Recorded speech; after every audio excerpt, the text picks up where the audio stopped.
महाराष्ट्र में एक महीने के राजनीतिक उठापटक के बाद आखिरकार अब महाअघाड़ी की सरकार बनने जा रही है। आज शिवसेना प्रमुख उद्धव ठाकरे मुख्यमंत्री पद की शपथ लेंगे। आपको बता दें कि जिस तरह से लगातार पिछले एक महीने से महाराष्ट्र की राजनीति में गर्माहट देखने को मिली, हालांकि इस दौरान एक दिन के लिए सीएम भी बन गए थे देवेंद्र फडणवीस, जिसके बाद उनको समर्थन न होने की वजह से, बहुमत न साबित कर पाने की वजह से उनको इस्तीफा देना पड़ा था। लेकिन अब एक बार महाराष्ट्र की राजनीति में जो गर्माहट थी वो पूरी तरीके से थम चुकी है, क्योंकि आज महाराष्ट्र को नए मुख्यमंत्री के तौर पर उद्धव ठाकरे मिलेंगे।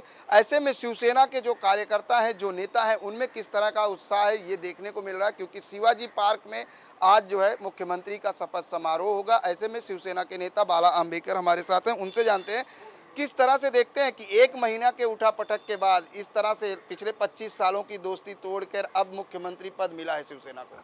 नहीं, ये बहुत अच्छी बात है। हमारे शिवसेना पक्ष प्रमुख उद्धव जी आज मुख्यमंत्री जी की शपथ लेने वाली इस पद की, और ये महाराष्ट्र की जनता के लिए एक बहुत खुशी की बात है। और हम शिवसैनिक है, और हमको शिवसैनिक को तो इतनी मतलब खुशी है कि हम वो बता नहीं सकते कि क्या जाहिर करे करके। और हम लोग आज शाम को भी शिव तीर्थ पे जाने वाले शिवाजी पार्क में उनके शपथ विधि का हम भी हिस्सा बनेंगे।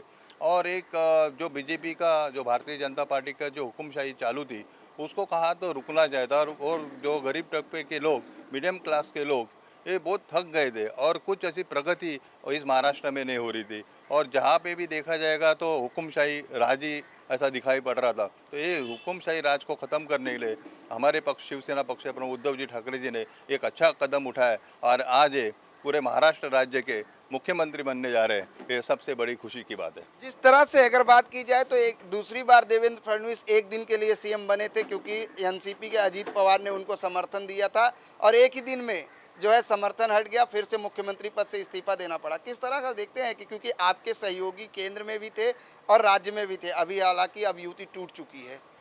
नहीं, वो जो एक दिन का था वो खाली दिखावापन था, और वो प्रेशर टैक्टिक्स करने का काम देवेंद्र फडणवीस जी कर रहे थे। पर उसमें कुछ मतलब ये नहीं था कि उनके पास संख्या बल भी नहीं था, और सरकार स्थापन करने के लिए जो बहुमत चाहिए था वो था ही नहीं। तो उन्होंने कुछ गेम करके, प्लान करके जो तीनों पक्ष की जो सरकार बन रही है उनको धक्का देने के लिए उन्होंने ये षड्यंत्र रचा था, लेकिन वो उसमें कामयाब नहीं हुए। क्या लगता है ये सरकार 5 साल चलेगी, क्योंकि कांग्रेस और एनसीपी लगातार शिवसेना से कोसों दूर थी, अब एक बार फिर साथ में आई, ऐसे में लगता है 5 साल स्थिर सरकार मिलेगी आपके पास? ये 101% 5 साल सरकार चलने वाले है। हमारे शेतकरी जो बंधु लोग हैं, जो आज बहुत पोजीशन उनकी बहुत ख़राब है, और हमारे पक्ष प्रमुख उद्धव जी ठाकरे जी ने मुख्यमंत्री बनने के पहले ही ऐलान किया कि उनकी कर्ज माफ़ी हम कर देंगे। और उद्धव जी ठाकरे जी को, उनको इतना मतलब अनुभव है कि लोगों की, और वो हर टप्पे के लोगों को जाके मिलते हैं, हर गांव शहर जाके लोगों से मिलते हैं, उनसे बात करते हैं। आदित्य ठाकरे जो युवा सेना प्रमुख है, वो भी खुद होके जाते हैं, लोगों की तकलीफ सुनते हैं। तो उनको अनुभव है, और ये 5 साल टिकेगी। और कांग्रेस और एनसीपी ने भी सहयोग दिया है, और कहा ना कहा तो नरेंद्र मोदी जी को और भारतीय जनता पार्टी को रुकाना चाहिए, इसलिए सरकार 5 साल तक टिकेगी और बीजेपी को सबक सिखाएगी। लेकिन खबर ये भी आ रही है कि आज जो है शपथ समारोह में सोनिया गांधी नहीं आ रही, कांग्रेस की उपाध्यक्ष, क्या वजह मानते हैं? इसके बारे में हम बात नहीं करना चाहते, क्योंकि ये ऊपर लेवल की बात है। और वो आ भी सकती है, ऐसा कुछ नहीं कि वो भी खुश है बहुत कि ये सरकार बन रही है। सबसे पहला एजेंडा, जैसे किसानों की बात कही गई, किसानों की आपने कहा कि आदित्य ठाकरे और उद्धव ठाकरे ने भी जायजा लिया था, और खुद बीजेपी की तरफ से भी जायजा लिया गया था, लेकिन जो पहला एजेंडा होगा शिवसेना का, वो किसानों की कर्ज माफ़ी होगी। हाँ, किसानों की कर्ज माफ़ी होगी, क्योंकि उद्धव जी ठाकरे जी साहब ने ये कहा है कि, और पहला उन्होंने कदम भी यही उठाया कि किसानों की कर्ज माफ़ी होनी चाहिए। क्योंकि आज हम महाराष्ट्र राज्य में ज़्यादा से ज़्यादा किसान के ऊपर ही हम लोग की ज़्यादा मतलब फाइनेंशियल महाराष्ट्र राज्य का जो चलता है। तो किसानों के बारे में उद्धव ठाकरे साहब ने जो भूमिका ली है वो सराहनीय है। चाचा, क्या कहेंगे इस पूरे एक महीने के घटना चक्र में अगर बात की जाए तो कैसा लगा इस राजनीतिक उठापटक को, क्या कहेंगे? ये हम लोग का बहुत सौभाग्य है, हमारे महाराष्ट्र का। और हम लोग यही दुआ करते थे कि हमारे उद्धव साहब ठाकरे बन जाए, और ये हमारे पूरे महाराष्ट्र में जिस तरह हमारे शिवाजी महाराज थे, उस तरह आज हमारे उद्धव ठाकरे है, और वो ज़रूर कामयाब होंगे। 5 साल ने 10 साल के लिए कामयाब होंगे, क्योंकि हमारे कोकण कोकण के राजा वही है आज की तारीख में। आज का ऐतिहासिक दिन है। अगर महाराष्ट्र की बात करें, ठाकरे परिवार से पहली बार जो कि कोई सामने खुलकर राजनीतिक मंच पर एक ओहदा संभालने जा रहे हैं, ठाकरे परिवार के पास महाराष्ट्र की सत्ता आ रही है। ऐसे में क्या लगता है कि 5 साल सुचारू रूप से सरकार चलेगी? 101% चलेगी ये सरकार। कैसे? क्योंकि हमेशा कहा जाता है कि पवार साहब की गुगली हमेशा कहीं ना कहीं घूमती रहती है। ऐसे में लगता है टिकेगी? नहीं, ये बीजेपी को दूर करने के लिए ये तीनों पार्टी जो इकट्ठा आई है, ये उनको दूर करके ही रहेगी और तीनों 5 साल तक टिकेगी। किस तरह से जश्न मना रहे हैं, क्योंकि अब तो पार्टी प्रमुख जो है आज मुख्यमंत्री बन रहे हैं? हम तो बहुत जोर से जश्न मना रहे हैं। अभी आप देख ही रहे हैं, इधर सब वही सब इस तरह से जोश बनाएंगे। शाम को भी हम जाएंगे शिवाजी पार्क।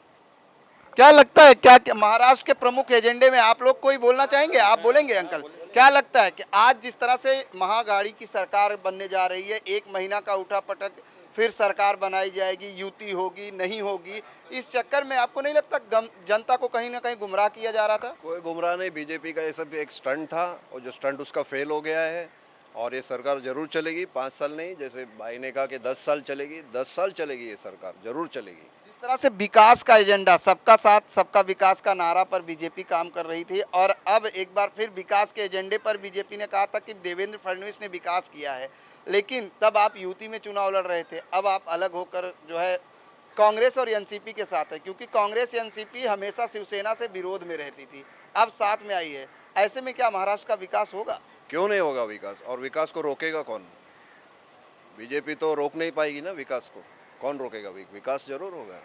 जब तीनों युति साथ में है, सरकार जब बन जाएगी तो जरूर विकास होगा। 101% विकास होगा। 5 साल तक सरकार चलेगी, विकास हो। बिल्कुल। जिस तरह से अगर बात करें, आप किस तरह से देखते हैं उद्धव ठाकरे जी को सीएम के रूप में? बहुत ही बढ़िया, एकदम बेस्ट है। वही हमारे मुंबई के सीएम के लायक है। उद्धव ठाकरे साहब ही हमारे सीएम है। आप क्या कहेंगे? कैसे, क्या लगता है कि सुचारू रूप से 5 साल चलेगी सरकार, विकास होंगे? विकास होंगे। गरीब के लिए सब ये तीनों पार्टी मिलके किसानों का सबसे पहला कर्जा माफ़ी करेंगे। सबसे बड़ा अपना किसान का जो रोल है सबसे बड़ा है और उनकी मेहनत से उनको जो नहीं मिलता वो आज सब कुछ मिलेगा। आज तक किसान के पास किसने देखा नहीं था। हमारे उद्धव जी पक्ष प्रमुख, उनके घर घर जाके उनका जो तकलीफ चालू है वो खुद जाके देखा आंखों से, और वो किसान के लिए ही अपना पहला एजेंडा किसान का बनाएंगे और जितना कर्जा माफ़ी है वही करेंगे पहला। और देश का विकास तो होगा, महाराष्ट्र का विकास होगा और सब गरीब जनता का जो आज सब बिजनेस बंद पड़ा है वो भी उद्धव जी के राज में, उद्धव जी पक्ष प्रमुख हमारे सबके पास देख के सबका जो उनका व्यवहार बन पड़ा है, बिजनेस बन पड़ा है, सबके ऊपर नज़र रखे है और वो सब एजेंडा आज हमारे उद्धव साहब करेंगे। ये 100% है और ये राज हमारा 10 साल नहीं 15 साल भी चलेगा।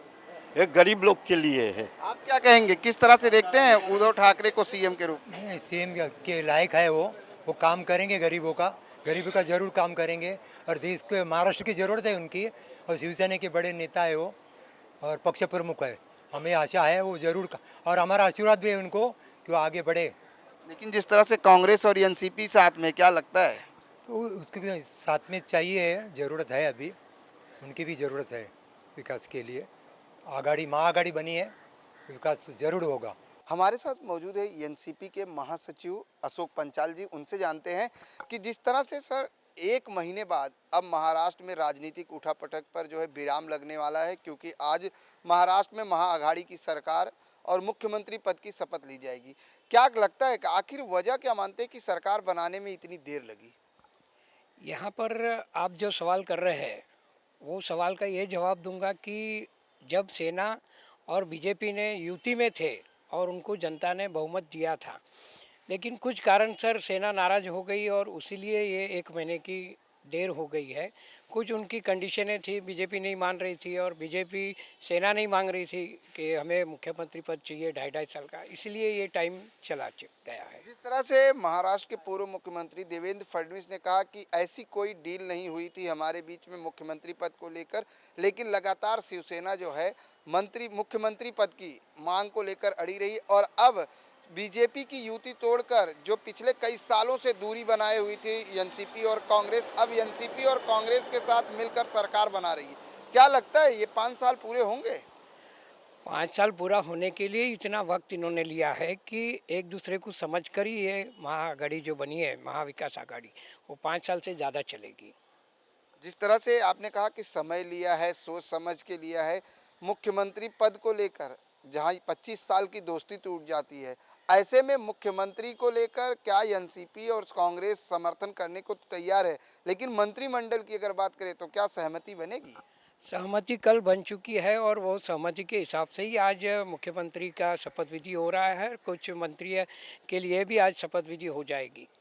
जिस तरह से अगर राजनीतिक उठापटक की बात करें तो हाल ही में हमने देखा कि एनसीपी के नेता अजीत पवार जी जाकर बीजेपी को समर्थन पत्र देते हैं और खुद उप मुख्यमंत्री पद की शपथ लेते हैं और महाराष्ट्र के मुख्यमंत्री के तौर पर देवेंद्र फडणवीस जी शपथ लेते हैं। क्या कहेंगे, फिर इस्तीफा देना, इस पूरे घटना चक्र को किस तरह से देखते हैं? अभी ये राजकारण है। अभी ये राजकारण में अजीत दादा ने जो किया उनके हिसाब से सही किया, उसके बारे में मैं कुछ कह नहीं पाऊँगा। अब एक और सवाल सामने आ रहा है, खबर आ रही है, क्योंकि आदर्श घोटाले मामले की जांच फिर से शुरू हो चुकी है और ईडी की कार्रवाई, ईडी भी अशोक चौहान से पूछताछ करी, क्योंकि आपकी सहयोगी पार्टी के नेता हैं और वो भी सरकार में जो है समर्थन देने की बात की जा रही है, उनको भी पद देने की बात की जा रही है। क्या लगता है ये ईडी की कार्रवाई किस तरह से देखते हैं? अभी ईडी की कार्रवाई के बारे में जब ये लोग सत्ते पे थे तभी भी लोगों के ऊपर ईडी की कार्रवाई कर रहे थे, उसमें कुछ सच भी था, कुछ झूठ भी था।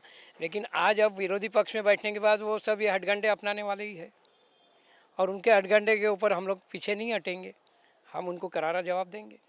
जिस तरह से महाराष्ट्र में विकास की बात की जाए तो क्या लगता है कि विकास के नाम पर बीजेपी चुनाव लड़ी थी और जैसे आपने कहा कि शिवसेना और बीजेपी को जनता ने समर्थन दिया था, बहुमत दिया था, लेकिन कुछ शर्तों को लेकर मुख्यमंत्री, यूँ कहें कि मुख्यमंत्री पद को लेकर दोनों पार्टियों में सहमति नहीं बनी है। ऐसे में महाराष्ट्र की विकास को किस तरह से इन 5 सालों में देखते हैं? आज जो खेडूतों का प्रश्न लेकर दोनों सत्ते पे आने वाले थे, आज वही प्रश्न को लेके हमारी महाविकास आघाड़ी बनी है।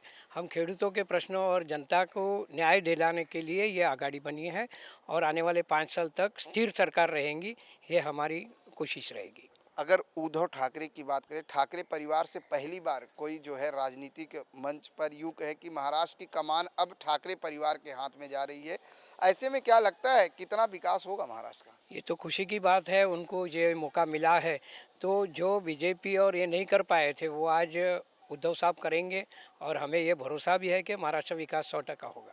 हमारे साथ मौजूद है बीजेपी के नेता फूलचंद उबाले जी, उनसे जानते हैं। उबाले जी, जिस तरह से अब महाआघाड़ी की सरकार महाराष्ट्र में बन रही है, क्या कहेंगे? देखिए, इससे पहले हम लोगों ने 2014 में वहाँ यूती की सरकार बनाई थी, तब शिवसेना हमारे साथ में थी और हमारे 30 साल की दोस्ती थी उनके साथ। अब उनको जो है, अब हमारी विचारधारा, जो भारतीय जनता पार्टी की विचारधारा जो है, हम उस विचारधारा से मिलती जुलती शिवसेना थी, इसके लिए हमने उनके साथ में इलेक्शन भी लड़ा और जनता ने भी मैंडेट जो है युति सरकार को ही दिया था, महायुति सरकार को। लेकिन अब उनकी जो अपेक्षा जो है ज़्यादा बढ़ गई थी और अपेक्षा बढ़ने के कारण अगर उनको चीफ मिनिस्टर का पद चाहिए था और वो मांग जो है हमारे भारतीय जनता पार्टी की शीर्ष नेतृत्व को नामंजूर हुआ।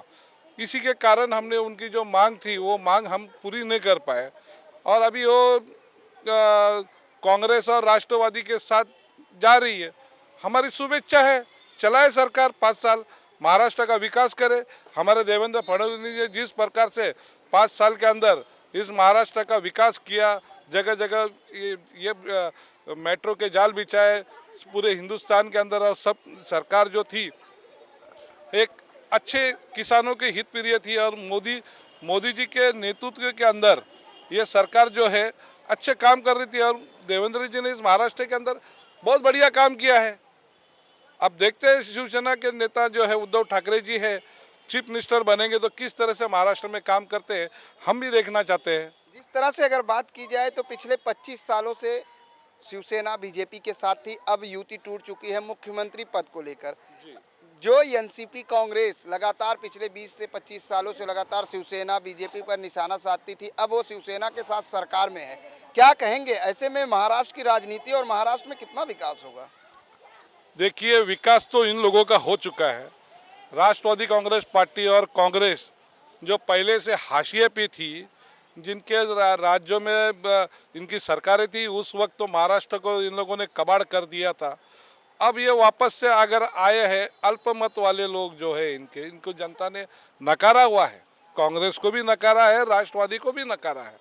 तो ऐसे लोगों को नकारा लोगों के साथ में अगर शिवसेना मिलकर सरकार बनाती है तो महाराष्ट्र का क्या हित होगा, या आगे चलकर हमें तो देखना ही पड़ेगा। अब तो हम नहीं बता सकते हैं, मौका तो उनको दिया गया है और मौका देने के बाद आप देखते हैं किस तरह से सरकार चलाते हैं। लेकिन जिस तरह से आपने कहा कि राष्ट्रवादी को जनता ने नकारा है और इस पूरे एक महीने के घटनाक्रम को अगर हम नजर डालें तो उसमें कहीं ना कहीं बीजेपी ने भी राष्ट्रवादी को अपनी तरफ आकर्षित करने की कोशिश किया। यहाँ तक कि खुद एनसीपी के नेता अजीत पवार ने उप मुख्यमंत्री पद की शपथ भी ले ली थी देवेंद्र फडणवीस जी के साथ, बाद में भले ही इस्तीफा दी। क्या लगता है कि आखिर वजह क्या थी? अगर एनसीपी उनके साथ जाती तब? नहीं, देखो, हमने राष्ट्रवादी को नहीं लिया, आपका कहना गलत होगा। हमने अजीत पवार को लिया था, हमने कोई राष्ट्रवादी का सपोर्ट नहीं लिया था। अब अजीत पवार जिस तरह से अपने, अजीत पवार तो एनसीपी के ही गठ नेता थे।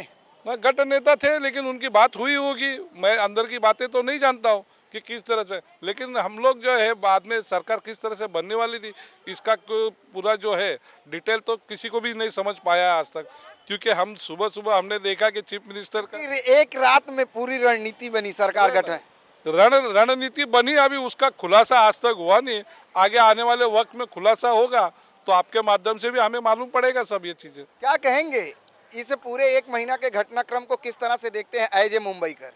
देखिए, शिवसेना जो है हमारे मित्र पक्ष रहे हैं, शुभेच्छा है सरकार गढ़े, लेकिन जिनके साथ वो सरकार गढ़ने जा रहे हैं क्या उनके लेवल के हैं, यानी कि उनके साथ मैच होगा किसी एंगल से? आज नहीं तो कल फुट दोनों में पड़ने वाले हैं। खासकर कांग्रेस, आप जानते हैं, हमेशा विरोधी रहे हैं और कांग्रेस के विरोधी ये लोग रहे, तो कहीं ना कहीं तो फुट पड़ने वाला है। 5 साल क्या लगता है स्थिर सरकार मिलेगी महाराष्ट्र की जनता को? बिल्कुल, मुझे तो डाउट है, मुझे बिल्कुल डाउट है कि ये 5 साल चल पाएंगे, क्योंकि एक साथ ये चलने वाले लोग है ही नहीं। यही मतलब हमारे विचार से तो यही बनता है कि ये जो जैसे फडणवीस साहब ने बोला कि ऐसे 3 पहियों की गाड़ी, वही हो गया। दोनों अलग अलग जाएंगे, फिर कोई आके कुछ बोलेगा, फिर तीसरा आके कुछ और बोलेगा, मतलब तीनों का इस तरह गठबंधन हो ही नहीं सकता। जिस तरह से एक रात में पूरी महाराष्ट्र की राजनीति में खलबली मची, मुख्यमंत्री पद की शपथ ली गई, उप मुख्यमंत्री पद की शपथ ली गई, फिर दूसरे दिन इस्तीफा दिया जाता है, क्या लगता है इस तरह की राजनीतिक खेल को कैसे देखते हैं? नहीं, ये तो सिर्फ पावर गेम, यानी कि एक कुर्सी हथियाने का एक वो तरीका था। तो यहाँ पे भी गलती हुई है, लेकिन क्या है क्या नहीं है, क्या घटनाक्रम हुई है, वो हमको पता नहीं है।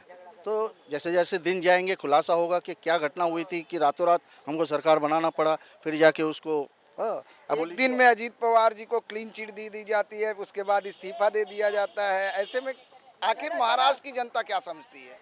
नहीं, महाराष्ट्र के जनता को तो ये जो पावर गेम है ये तो नकार देंगे, आज नहीं तो कल। वो तो उनको तो समझ में आ रहा है कि ये क्या हो रहा है।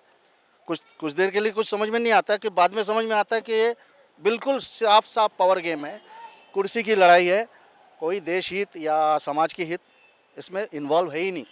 तो नेचुरली ये धीरे धीरे एक दूसरे से अलग होते चले जाएंगे। क्या कहेंगे आप? अब महाराष्ट्र में महाआघाड़ी की सरकार बनने जा रही है, अब मुख्यमंत्री पद की शपथ ली जा रही है, पहली बार ठाकरे परिवार के हाथ में महाराष्ट्र की कमान जा रही है, क्या कहेंगे? सर देखिए, मुझे तो लग रहा नहीं कि 6 महीने के आसपास तो सरकार चल पाएगी, बड़ी मुश्किल है। क्योंकि जब ये शिवसेना 25 साल तक बीजेपी में शामिल था, मित्र पक्ष को धोखा देके वो वापस उधर उनके पास गई, राष्ट्रवादी और कांग्रेस। 35 साल राज किया भारत देश पे, तो इन्होंने कुछ विकास ही नहीं किया। तो उस जैसे पार्टी के साथ में इन्वॉल्व होके अभी 5 साल, देखो 5 साल तो मुश्किल है, लग रहा है मुझे को 6 महीना या 7 महीने के अंदर ही डिसॉल्व हो जाए। कितना विकास होगा, क्योंकि विकास के मुद्दे पर, किसानों के कर्ज माफी के मुद्दे पर आज सबसे बड़ा मुद्दा किसानों के कर्ज माफी का है, जो लगातार चाहे कोई भी पार्टी हो, चाहे बीजेपी हो, चाहे शिवसेना हो, चाहे एनसीपी हो, चाहे कांग्रेस, हर पार्टियां कहीं ना कहीं अपना एजेंडा और अपना चुनावी मुख्य मुद्दा जो है किसान कर्ज माफी बनाई थी, और उसी मुद्दे को लेकर अब सरकार गठन की बात की जा रही है। नहीं सर, किसानों की बात तो अभी बात इन लोग ने देखो अभी घटित किया है, 6 महीने के अंदर तो मालूम पड़ेगा सर। 6 महीना तो नहीं बोल रहा मैं, 1 महीने के अंदर ही पता चलेगा किसानों का कितना इन लोग ये करते हैं सर। किसानों की कर्ज माफ़ी तो होगी 100%। अब लिख लीजिए, कुछ ही दिनों में किसान के कर्ज माफ़ी डिक्लेयर हो जाएगा, लेकिन मिलने वाला कुछ नहीं है। सिंपल बात है, ये पब्लिक को भी आजकल समझ में आता है, और धीरे धीरे वही होने वाला है। आप देखो, फिर उसके बाद देखो आवाज़ कहाँ से आती है। फूलचंद जी, जिस तरह से अगर महाअघाड़ी की बात करें, अब सरकार बनने जा रही है, और वहीं एक तरफ जो है कांग्रेस के नेता अशोक चौहान पर ईडी की कार्रवाई की भी खबर सामने आ चुकी है, और अब आदर्श घोटाले मामले की फाइल एक बार सामने खोल रही है, तो कहीं ना कहीं कांग्रेस और एनसीपी का आरोप है कि ये कहीं बदले की राजनीति तो नहीं है। बिल्कुल नहीं। देखो, अभी जिस तरह से हमारे देश के रक्षा मंत्री और वित्त मंत्री रहे चिदम्बरम जी के ऊपर शिकंजा कसा है, मोदी जी ने तो कहा ही है मैं उनको जेल के दरवाजे तक तो लेके आया हूँ, अंदर डालने का काम अभी अभी सरकार का है। अभी इसमें जो उचित कार्रवाई होगी वो तो होगी। मोदी जी का तो वर्ड ही है, भ्रष्टाचारियों को मैं छोड़ने वाला नहीं हूँ, अब चाहे फिर उसके बाद कोई भी हो। लेकिन जिस तरह से क्लीन चिट मिल जाती है एक दिन के उप मुख्यमंत्री को, क्या कहेंगे? कहा मुझे क्या है कि आप बताइए मुझे, क्लीन चिट दी ऐसा कौन सा दस्तावेज है? ऐसा कोई ही कहाँ पे किसी ने कहा, सरकार ने कहा है, ऐसा कोई प्रूफ है क्या? ये तो आप क्लियर कट आरोप कर रहे हो कि क्लीन चिट दी। किसने क्लीन चिट दी? ईडी ने दी है, सीबीआई एंटी करप्शन ने दी है 9 मामलों में अजीत पवार को। देखिए, मामले तो उनके ऊपर तो ऐसे मेरे ख्याल से तो अनगिनत मामले हैं, मैं गिना भी नहीं सकता, उतने अनगिनत है। सिंचन घोटाले का जो आरोप है उनके ऊपर, वो तो है ही है, वो तो होने वाला है, आज नहीं तो कल होने वाला है, वो रहने वाला नहीं है पीछे। जो भी देखो, इस देश के अंदर जो भी भ्रष्टाचार करेगा और जिस तरह से गलत काम करेगा तो उनको तो सामने तो जाना ही है। फिर चाहे कितना चिदम्बरम जैसा व्यक्ति अगर जेल में जा सकता है, तो फिर महाराष्ट्र के नेता कुछ भी नहीं है उसके सामने। वजह क्या मानते हैं कि आखिर सरकार गठन करने में पूरे 1 महीने लग गए, अब जाकर सरकार गठन होने की बात सामने स्पष्ट हुई है? देखो, जिस तरह से हमने सारी मीडिया में भी देखा, आपके इन 24 न्यूज़ चैनल का मैं रोज़ का रीडर हूँ, मैं रोज़ आपका चैनल देखता हूँ, उसके मार्फत भी मैंने देखा है कि जिस तरह का, देखो बीजेपी की तरफ से कुछ अड़ंगा नहीं था। जिस तरह से शिवसेना ने अपनी बातें मनवाने के लिए और आगे की बातें जो करनी चाहिए थी वरिष्ठों से, वो बातें हुई नहीं। अगर कहीं ना कहीं अगर बातें होती तो बातों से बात निकलती थी और उसमें जाके कहीं ना कहीं रास्ता निकलता था। और हम चाहते थे कि दिल से चाहते थे कि हम शिवसेना हमारा मित्र पक्ष है और हिंदूवादी विचारधारा वाला है, हिंदुत्व को लेके चलने वाला पक्ष है, इसीलिए उनसे हमारी ज़्यादा बनती है भारतीय जनता पार्टी से, क्योंकि हिंदुत्व की जो बात करता है वो वहीं पे देश पे राज कर रहा है। तो कहीं ना कहीं हमको भी ठेस लगी है, लेकिन उनकी महत्वाकांक्षा भगवान ने पूरी की है। आज जो सरकार बनाने जा रही है, हमारी हार्दिक शुभेच्छा है, और हिंदुत्व का नाता शिवसेना ना छोड़े। हम इतना ही शिवसेना से चाहते हैं कि आगे चल के इस महाराष्ट्र के किसानों को जिस तरह से बाढ़ पीड़ित हुए और बारिश हुई है, खेती की जो, उनसे जल्द से जल्द निपटारा हुए, किसानों को अपना मुआवजा मिले, और अपने हिंदुत्व का जो नारा है वो शिवसेना ने छोड़ना नहीं चाहिए। शिवसेना को हिंदुत्व का जो नारा है, जो एजेंडा है, उसे छोड़ना नहीं चाहिए। लेकिन जिस तरीके से आज महाराष्ट्र की जो राजनीतिक गर्माहट थी वो पूरी तरीके से ख़त्म हो चुकी है, क्योंकि अब महाराष्ट्र में महाअघाड़ी की सरकार स्थापित हो चुकी है। एक तरफ जब बात करें तो जिस तरह से शिवसेना, एनसीपी, कांग्रेस की सरकार बनाने को लेकर पिछले कई दिनों से जो है रस्साकसी जारी थी, इसी बीच में जिस तरह से बीजेपी की सरकार गठन करने की बात भी सामने आई थी, लेकिन अब कहीं ना कहीं ये स्पष्ट हो चुका है कि महाराष्ट्र की कमान जो है अब ठाकरे परिवार के हाथ में एक बार जा रही है, क्योंकि शिवसेना पक्ष प्रमुख उद्धव ठाकरे अब महाराष्ट्र के नए मुख्यमंत्री होंगे। कैमरामैन देवानंद सिंह के साथ प्रदीप शर्मा, इन 24 न्यूज़, मुंबई।